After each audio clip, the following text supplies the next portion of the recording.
Boa noite a todos.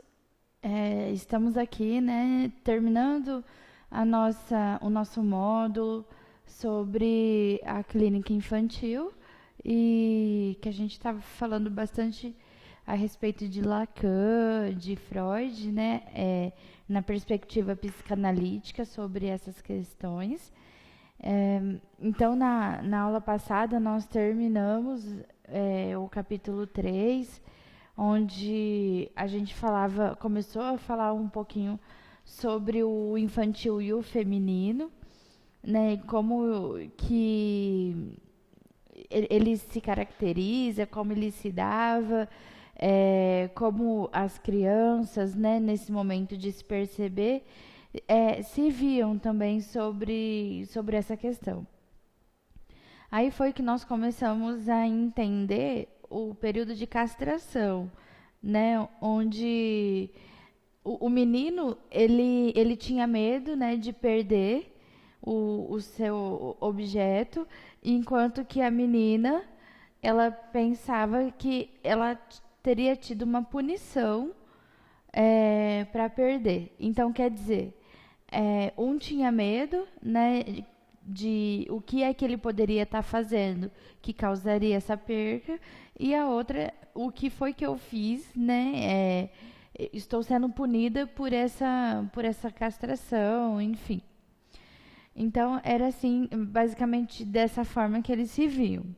Então aí a gente falou bastante acerca da mãe, a relação da mãe, do pai, dessa criança, as influências de cada um, o que cada um representava na vida dela, a mãe como agente, o pai vindo para equilibrar essa relação, para que isso não fosse algo fixado demais, né, para causa das neuroses, enfim.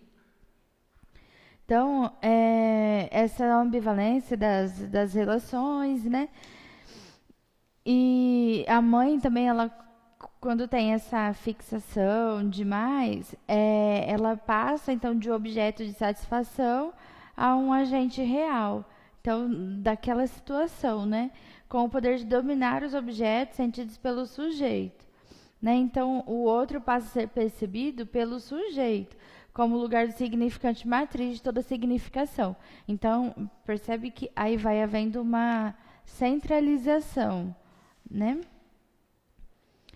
E enfim, a gente fala da função paterna atuando verdadeiramente como um mediador, fazendo esse ponto de equilíbrio, né? Essa diferenciação. A gente vê também a mãe como sendo um ser humano, né? Não deixando um pouquinho o lado mãe, mas sendo mulher, passível de erros, passível de angústias, de sofrimentos, onde a gente fala daquela mãe que não deixa o filho, né, a filha, ver as suas fraquezas, tá o tempo todo forte, né? Então a mãe também precisa mostrar esse lado humano, né? Esse aconchego para o filho, para que ele consiga compreender a dimensão, a diferença entre a mãe e a mulher,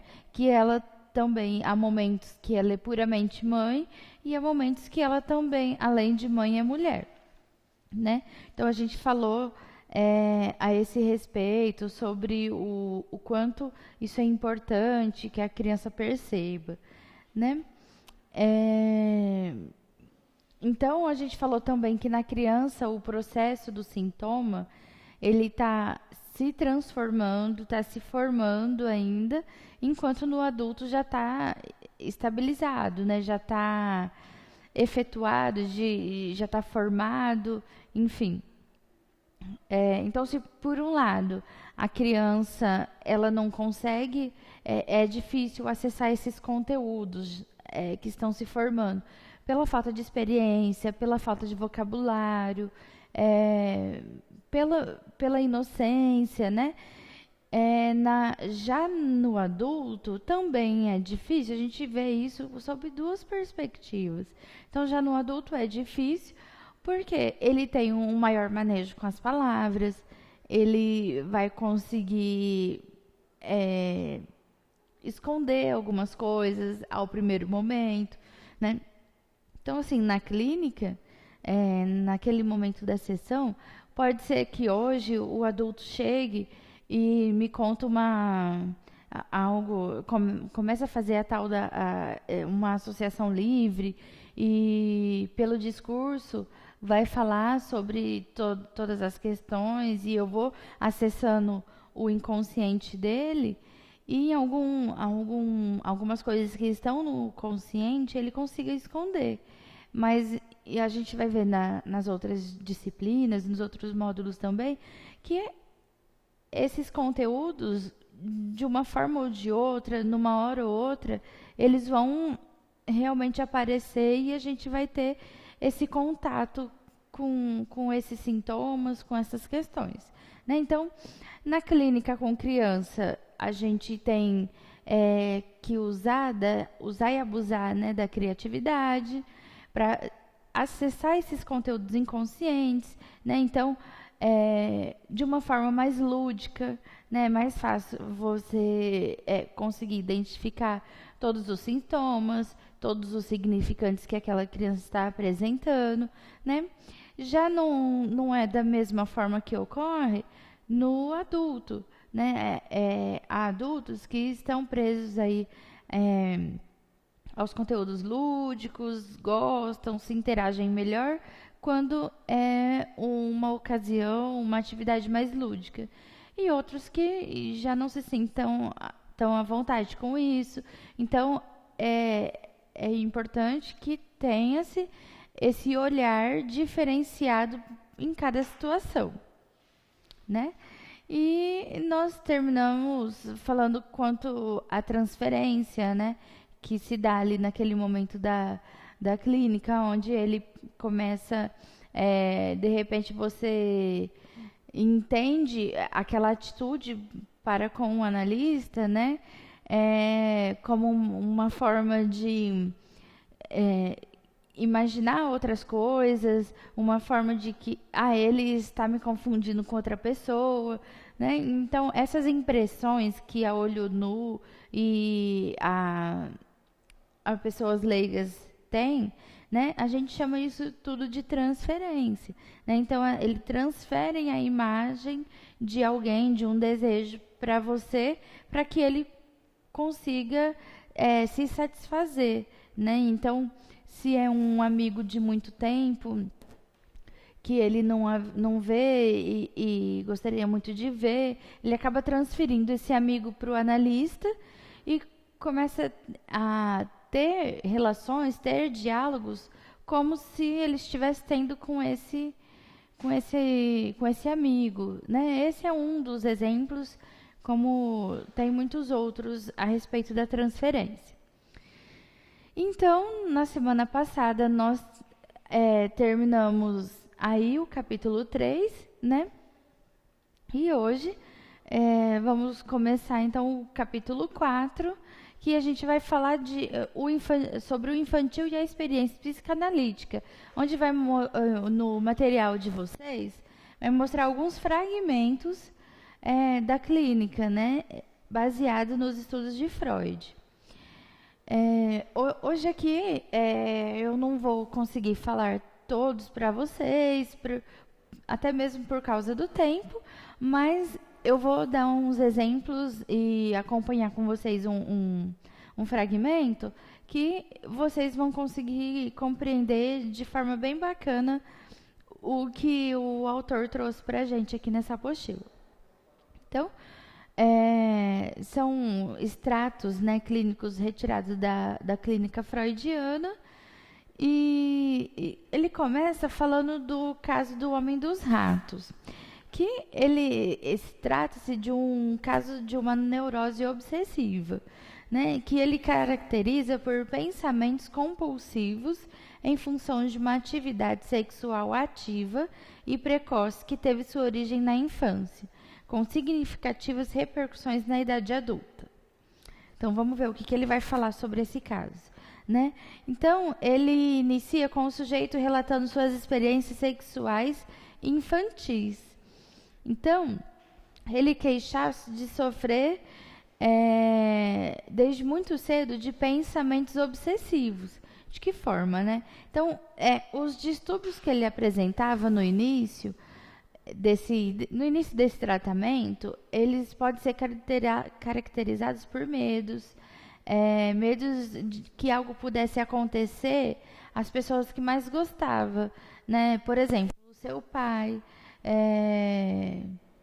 e uma mulher por quem afirmava ter muita admiração. Então, esses eram os medos dele. Ele temia o tempo todo de que pudesse acontecer alguma coisa com o seu pai e com essa mulher misteriosa. Então, ele tinha impulsos de cortar a garganta com uma lâmina. Ele tinha muita vontade, né? Ele é como se ele quisesse se punir de alguma forma, né? Então, o paciente ele iniciou a narrativa sobre a sua vida sexual infantil, recordando-se de uma cena que aconteceu quando tinha a idade de 4 ou 5 anos. Então, vejam, uma criança, a princípio, bem precoce, que já iniciou a sua atividade sexual aos 5 anos de idade. Então, numa certa ocasião, ele surpreendeu a governanta, onde ela estava deitada no sofá, portando pouca roupa.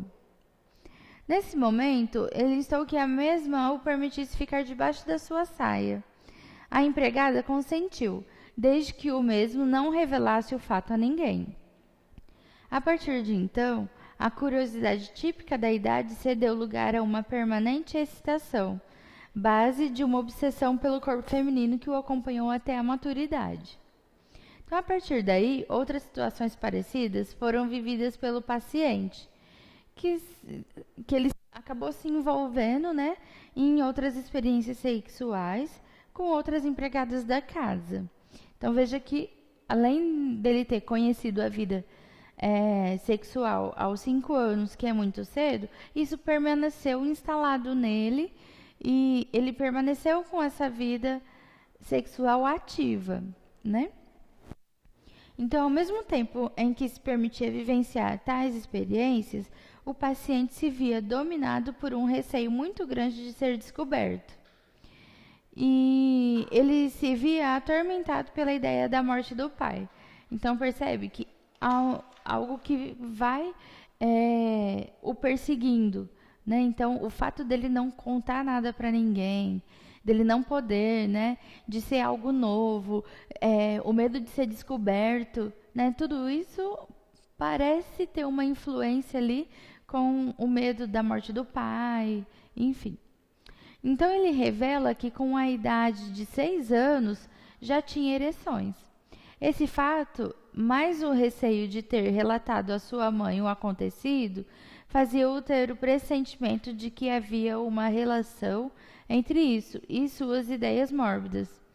Tinha receio de que seus pais pudessem conhecer seus pensamentos.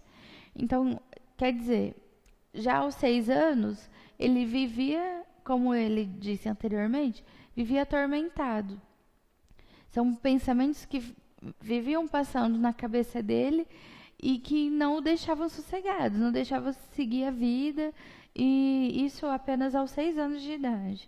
Então, desde muito cedo, ele demonstrava um interesse muito grande pelo sexo feminino. Porém, ele achava que, de alguma forma, poderia ser punido por conta dessa iniciativa tão precoce, né? Podemos dizer. Então, um dos medos era o da morte do pai. Então, ele já logo relacionou isso com o pai. Então, o Freud já faz uma associação, nesse caso, entre a morte do pai e a atividade sexual, né? Que foi, no caso, recalcada pelas proibições, né? Por não contar a ninguém, por isso ser realmente proibido, não permitido, afinal de contas ele só tinha 6 anos.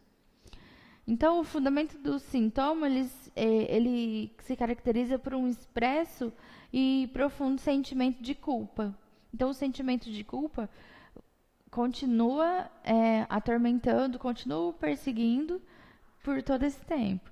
Então, a morte do pai seria, neste caso, uma espécie de punição em função do seu próprio desejo sexual. Então, veja que ele atribui uma possível morte do pai a, a ele mesmo, ou seja, ele se responsabiliza se algo acontecer, como se isso fosse uma forma de ser punido, né? Então, o infantil, ou seja, algo da infância que não passou, que permaneceu vivo e operante no inconsciente do sujeito. Então, isso a gente pode caracterizar como infantil. Então, os significantes que atuam na explicação desse quadro neurótico têm 3 signos básicos. Então, quais são? São a mulher, que é aquela mulher misteriosa, né? Que ele tem forte apreço, que ele considera muito. O pai e a morte. Então, qual foi uma das frases dita pelo próprio paciente, da forma como ele via toda essa situação? Se tem esse desejo de ver uma mulher despida, meu pai deverá morrer. Então, isso era como se houvesse já uma sentença, isso já estava determinado. Não é, eu tenho medo que algo um dia aconteça com o meu pai.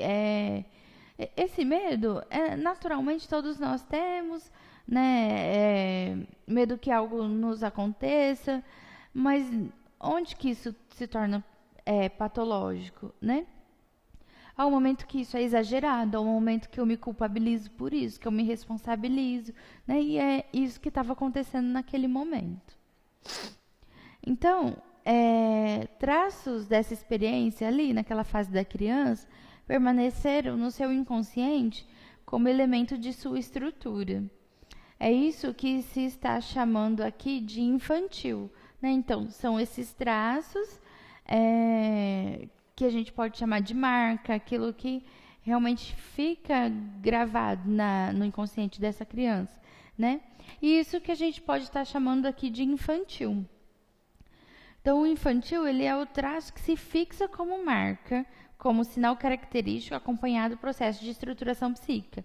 Então, toda vez que ele possa se remeter a essa fase, isso é uma marca, isso é uma característica marcante que ele vai se lembrar, ele vai reviver em todos os momentos, né? Que ele pare para pensar sobre isso. Então, aí ele fala também a respeito do caso Dora, né? Que Dora é uma jovem de 18 anos que vai até o consultório do Freud e através do seu pai, né? O seu pai a que a leva para esse consultório. Então, o pai ele estava preocupado com a saúde dela por ser debilitada desde muitos anos e por ter dificuldades em relacionar-se com as outras pessoas, mesmo com as pessoas que fazem parte da família. Então, a decisão de submetê-la a um tratamento psicanalítico foi do pai, que tomou conhecimento de uma carta de Dora em que ela dizia estar se despedindo do mundo por não mais suportar a sua vida. Então, através do pai de Dora, Freud obteve informações sobre o seu comportamento na adolescência. Com as informações dadas pelo pai, Freud não demorou a concluir que estava tratando de um caso de histeria. Uns encontros passados, a gente falou sobre as neuroses de hoje em dia, as depressões, os estresses, né? Que a gente pode fazer uma perfeita relação, uma ponte aí com as histerias na época de Freud. Então, por volta dos seus 14 anos, mais ou menos, ela foi assediada por um amigo da família, alguém que ela julgava poder depositar toda a sua confiança. Ele a empurrou contra a parede e a beijou na boca, fato que causou em Dora um profundo sentimento de repugnância. Então, um fato também traumático e aos 14 anos é marcante, recebe a sua marca, né? Recebe então o sintoma. Então, é, essa situação evidencia 3 sintomas: a repugnância, né? A toda e qualquer pessoa ali daquele meio, inclusive da família, a sensação de pressão na parte superior de seu corpo, ou seja, ela foi empurrada, né, contra a parede, e a evitação dos homens. Então, lembra que ele fala que ela não tinha muita dificuldade de relacionamento, né, e inclusive com pessoas da família. Então, o sentimento de repugnância é o sintoma do recalcamento da zona erógena dos lábios. E Freud ele buscava investigar nas sessões com Dora a percepção do desejo sexual. Então, Freud ele conclui que pode haver no discurso da histérica lacunas e enigmas que resultam em total obscuridade dos acontecimentos vividos. Essa dificuldade pode ser intencional, ocasionada por uma suposta ausência de confiança no analista. A questão do vínculo, nos primeiros dias ali, né, da terapia ou da sessão de análise, né, é um momento de instalação desse vínculo, né? Não é sempre que a gente vai encontrar pessoas que chegam numa clínica e já conseguem se abrir, já conseguem falar, a gente já consegue acessar esse inconsciente, né? Há esse tempo da instalação do vínculo. Então, mas podem haver amnésias verdadeiras. Isso pode acontecer. Então, será que era questão do vínculo que não estava muito bem instalado? Ou amnésias verdadeiras? Né? Lacunas da memória ou lembranças cercadas de dúvidas, uma consequência do recalque. Então, o recalque ele pode mesmo como se apagasse isso da sua memória.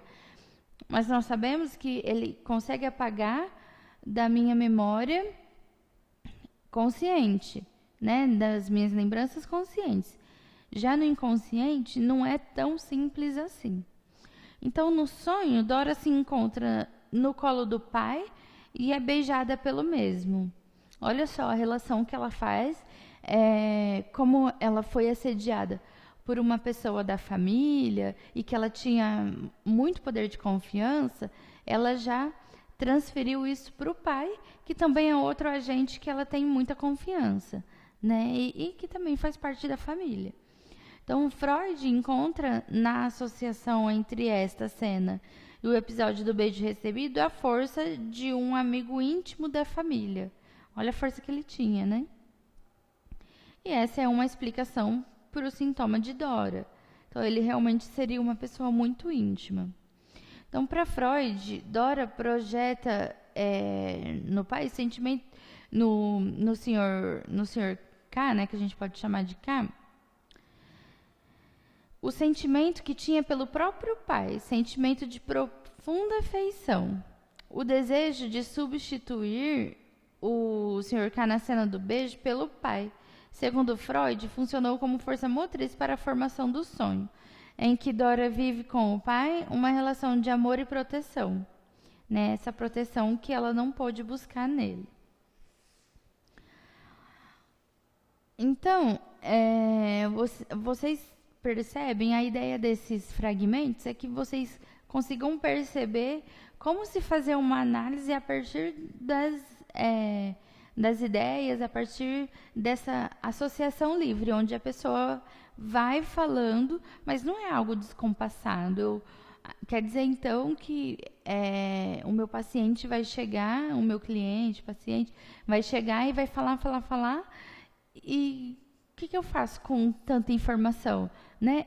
Nós devemos fazer as pontes, devemos separar as pecinhas, essa peça é desse grupo aqui, essa peça é do outro, e depois a gente vai juntando as partes para formar toda uma história, né?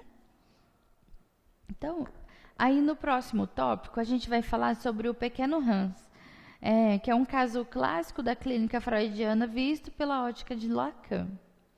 Então, Hans, ele é um menino com a idade de 5 anos. Possuía uma fobia que se caracterizava por aversão a cavalos.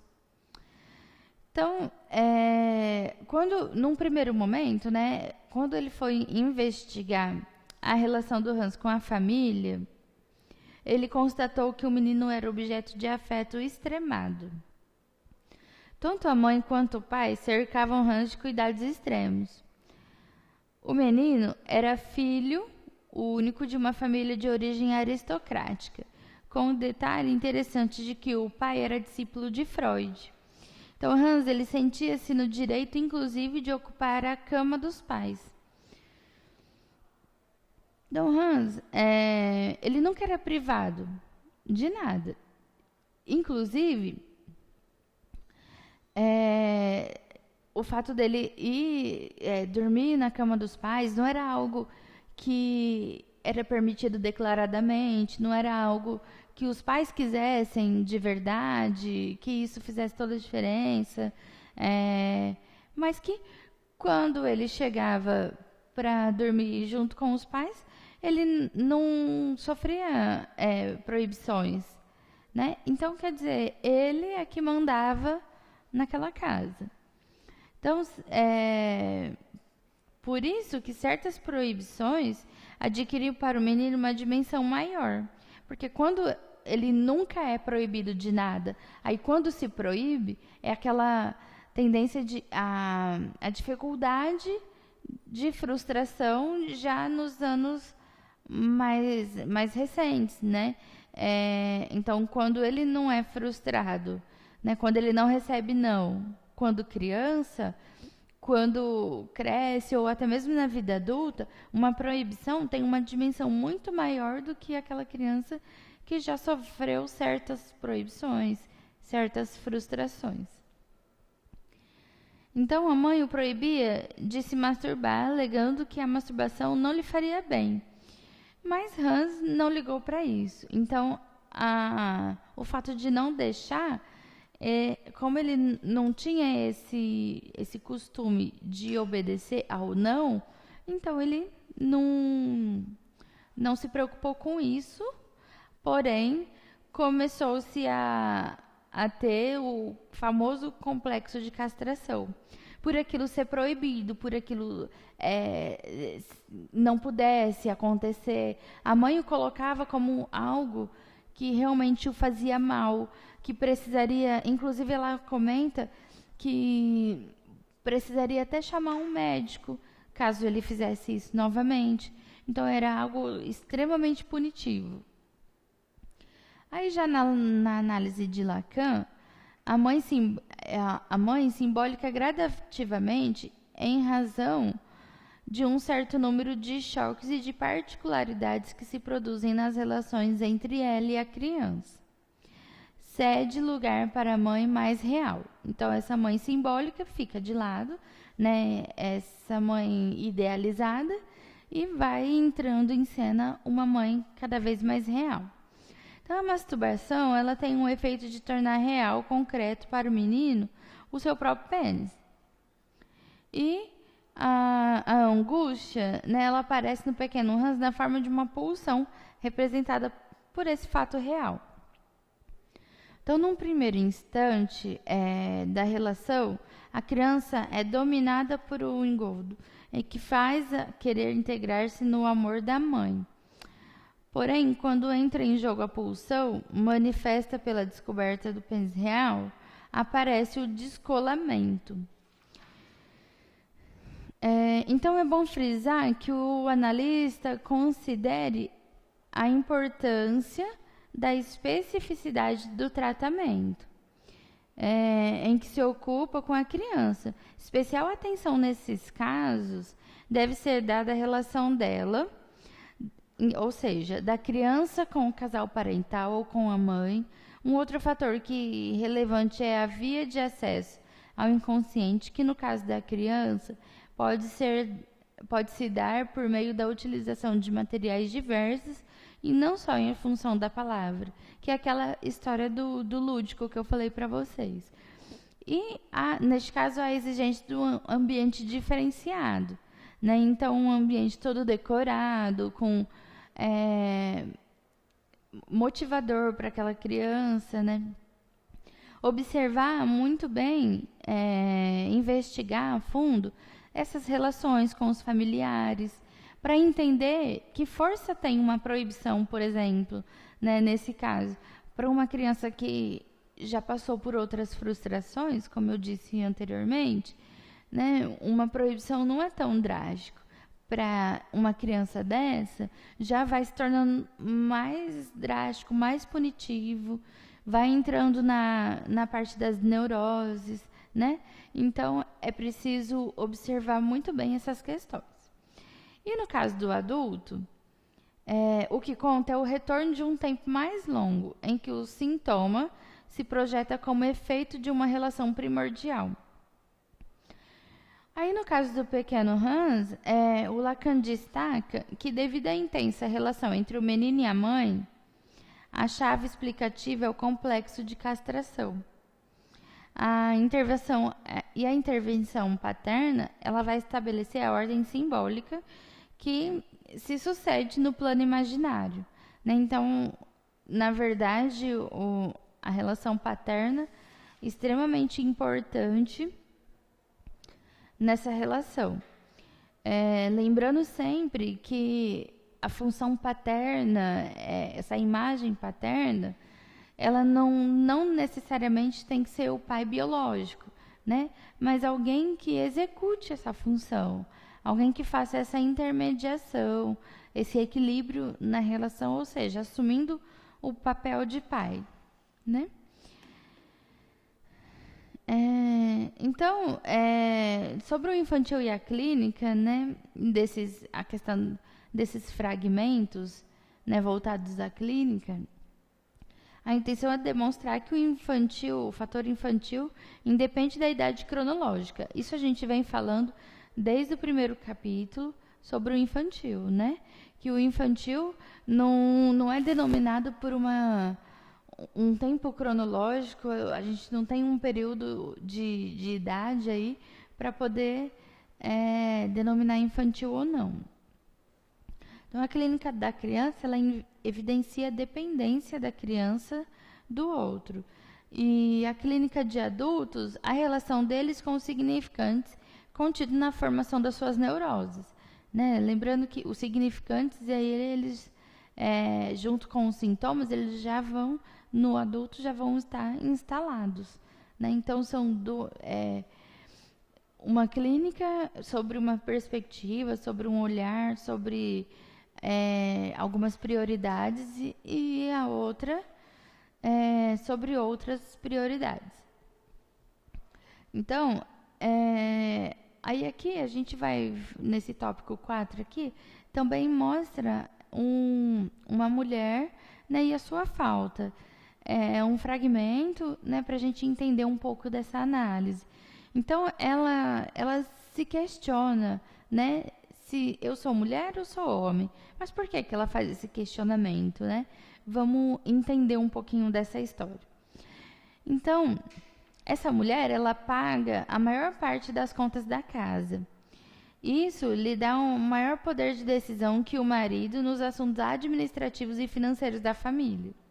O contrário ocorre com as tarefas domésticas, para as quais não se sente disposta.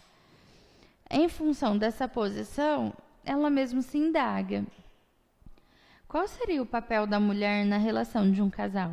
Então, essa é a pergunta que ela se faz, ela começa a se fazer sobre essa troca de papéis que ela tem com o marido. Então, ela ganha mais que o marido, paga as contas da casa, na hora de fazer uma economia ou de fazer uma viagem, de gastar um dinheiro a mais, é ela que tem o poder de decisão, porque é ela que ganha mais. Enfim, e aí nesse momento ela se indaga sobre qual seria o papel da mulher na relação de um casal. Então, a imagem do pai dessa mulher era de uma figura poderosa e determinada, ao contrário da mãe, que era frágil e insegura.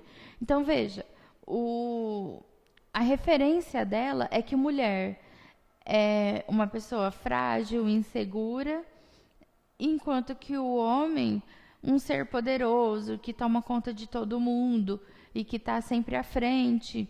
Então, quando ela se olha para a relação dela, ela vê que o marido é o frágil, né, ali dependendo muito dela, enquanto que ela é a poderosa. É nesse momento que ela não entende muito bem essa troca de papéis.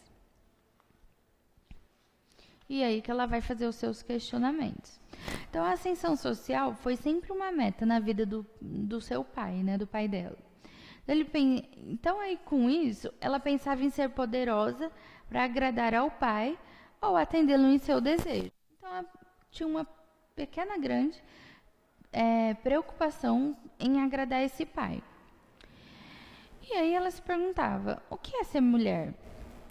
Então, é ser frágil como a mãe ou forte e dominadora como o pai? Né? Essa questão que ela se perguntava a todo momento. Então, o papel de uma mulher forte nunca incomodou até o momento em que sua preocupação em ser mãe se impôs. E o paciente passou a ter preocupações a respeito. Né? Então, isso tudo começou quando ela começou a ter preocupações sobre a sexualidade do próprio filho. Aí ela começou a pensar a questão do gênero e de o que é ser mulher e o que é ser homem. Então, e com isso, a partir desse momento, ela começou a pensar sobre a sua própria sexualidade. Então, o fator infantil, ele está presente nesse caso quando a paciente leva para a sua vida adulta o traço de uma satisfação que a princípio era encarada pela mesma como uma maneira de agradar ao pai. No entanto, ela se percebe satisfeita em ocupar o lugar que dizia ser de um homem. Então, nesse caso, a gente fala sobre o fator infantil, que ele traz para a vida adulta traços marcantes, significantes da vida infantil. Então, sempre tem algo, eu sempre falo, a gente sempre tem algo que nos marcou muito na infância e isso vai nos ajudando a construir o nosso modo de agir, nossa personalidade, o nosso caráter. Então, é uma forma, assim, tem essa relação com a criança sobre aquilo que realmente foi muito marcante. Então, o sintoma da insatisfação referente à sua posição diante da sexualidade se manifesta a partir do questionamento de seu papel como mãe. Não ser mais era o lugar do homem, na sua visão, o lugar ocupado por seu pai. Ser menos era o lugar da mulher, o lugar ocupado pela sua mãe. Então, veja que a referência que ela teve na infância vai mudar totalmente o modo de pensar lá na vida adulta. Então, o sintoma expresso pela insatisfação de ser mulher, identificada como fraca em relação ao homem, levou a paciente a se identificar com a condição masculina. Aí ela começou a pensar, eu realmente pareço mais com um homem em atitudes, né, nessa situação e nesse papel que eu ocupo dentro da família, dentro da casa, do que com uma mulher mesmo. Então, neste caso, não é que ela quisesse andar de bicicleta com a liberdade que o pai condenava. Né? O pai falava, fecha as pernas, não pode andar de bicicleta e foco na carreira, enfim. O sujeito queria se reconhecer na mulher que se torna objeto de desejo de um homem. O sintoma histérico se manifestou na idade adulta a partir das impressões infantis, resultantes das interpretações das fantasias inconscientes. Então, o caso, ele mostra o valor do compromisso entre as duas correntes anímicas comuns na neurose. a libido e o recalcamento. Então, aquilo que eu tenho prazer, aquilo que eu gosto e aquilo que foi recalcado. Então, ele mostra o valor desse compromisso, o quanto aquilo é relevante para a minha pessoa. No caso dela, era tão relevante que ela precisava se comportar dessa forma para que ela entendesse que é um compromisso que ela tinha com o próprio pai. Né? O pai, ele, a referência que ela tinha, né, com esse pai foi dessa forma. Então, a mãe frágil, ou seja, a mulher como a mãe que era frágil e o homem, né, um ser forte, e ela se via totalmente trocada. Então, aí Freud vai falar que começa-se a histeria. Então, percebem? Quando a gente começa a trazer essas questões, essas características que Freud chamava de histeria, a gente pode encontrar as mesmas características no mundo atual. Né? Que a gente troca o nome da atualidade, mas, na realidade, os estudos de Freud, ao mesmo tempo que se passaram anos, ainda são extremamente atuais. Então, um breve resumo aqui para vocês. O infantil, ele se reporta aos traços que no psiquismo de cada um, de forma particular e única, representam a elaboração de vivências que remontam à infância. Elementos atuantes nas muitas identificações que determinarão a definição daquilo que Lacan chama de função do eu. Então, o infantil, sendo, a partir do momento que a gente chama ele de marcante, né, de traços, então, automaticamente, isso é totalmente particular, diferente para cada pessoa. Então, o infantil, ele é fundamental para o reconhecimento da estrutura, uma vez que o sintoma representa a permanência de elementos que são fundamentais para o reconhecimento da neurose. O infantil é o traço ou marca deixada por um desejo sexual reprimido, traço que retorna na forma do sintoma.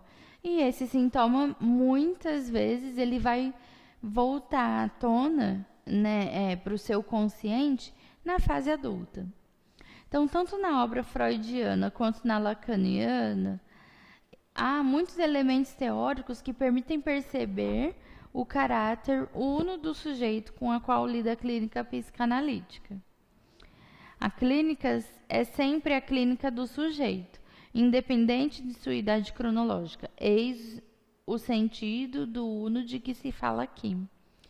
Então, sempre voltada, a clínica sempre voltada no sujeito.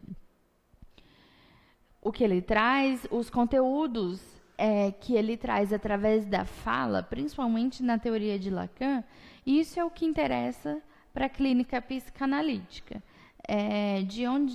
Da onde vive, né? Isso tudo vai ter uma certa influência, mas o que ele traz ali naquele momento, através das palavras, é o mais importante, ou seja, focar naquele sujeito enquanto pessoa que detém um inconsciente que eu preciso acessar de alguma forma. Então, há para Lacan uma diferença fundamental entre criança e o infantil. Então, a teoria lacaniana, ela evidencia que o sujeito da experiência psicanalítica é sempre o mesmo. Na sua estrutura psíquica, embora o sintoma se particularize de acordo com a vivência de cada um. E o infantil, do ponto de vista da direção do tratamento, ele não importa a idade cronológica da pessoa, uma vez que mais do que com a criança ou com o adulto, a clínica psicanalítica lida com o sujeito, né, que é basicamente o que eu disse para vocês, que o foco é sempre no sujeito, não interessa qual a idade, eu vou avaliar o que os sintomas está trazendo para mim, qual o significante, em que momento que se deu, as características, as influências, os seus relacionamentos com seus familiares, na sua família, nas amizades.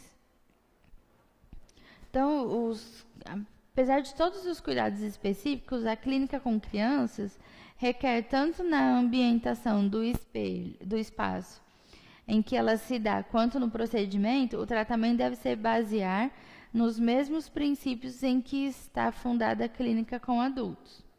Então, ela vai de acordo com esses mesmos princípios, né? Tendo em vista que ali está um sujeito. Então, tanto na clínica com adulto como na clínica com criança, importa verificar o discurso elaborado pelo sujeito e os significantes nele contidos, a sua relação com o real. Desejo de saber, o processo de transferência, enfim, tudo aquilo que possa, usando as palavras de Lacan, oferecer ao paciente a possibilidade de um percurso que vai de uma retificação, na medida do possível, das relações do sujeito com o real até um saber agir com o seu ser. Então, tudo aquilo que ele me traz de conteúdo acessável, né, esse inconsciente, é isso que eu vou investigar, é isso que eu vou estudar, atrás disso que eu vou correr sempre. Aí depois na apostila de vocês tem no final, na página 154, 155, 156 até a 157, tem aí algumas referências para vocês que de repente queiram estudar um pouco mais aprofundado, conhecer mais a respeito dessa clínica, né? E então, eu espero que vocês tenham compreendido de forma bem simples, bem didática, e que vocês tenham gostado desse módulo aí, que é muito interessante a respeito da clínica infantil, né? Na perspectiva aí de Freud e Lacan. Então é isso. Semana que vem a gente volta. Boa noite a todos. Até lá.